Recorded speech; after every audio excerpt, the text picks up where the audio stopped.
Life isn't what the textbooks have told you. Two 2026 papers just erase the boundaries between bacteria, organelles, cells, and viruses, rewriting what alive really means. So we've defined life by a strict checklist that goes like this. Self-contained cells that make their own energy, copy their own DNA, and build proteins. These two papers now show that this is way too narrow of a definition. The first paper is out of Nature. It was posted in February of this year, and it discusses a bacteria that became an organ.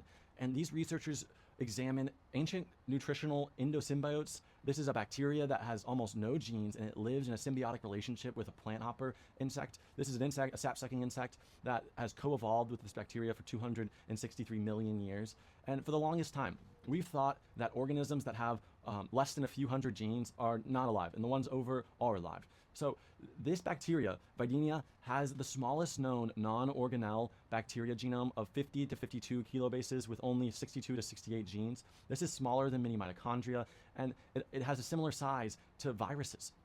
It produces just one amino acid for the insect and outsources DNA replication, metabolism, and energy production to the host. So in plain English, these bacteria have crossed the line and act like tiny organs, similar to the ones that we have inside of our cells. This means that there might be certain bacteria that we can no longer define as living.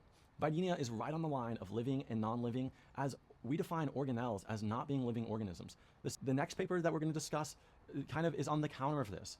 It's showing non-living viruses acting like living organisms. All viruses are thought to lack the transitional machinery like ribosomes.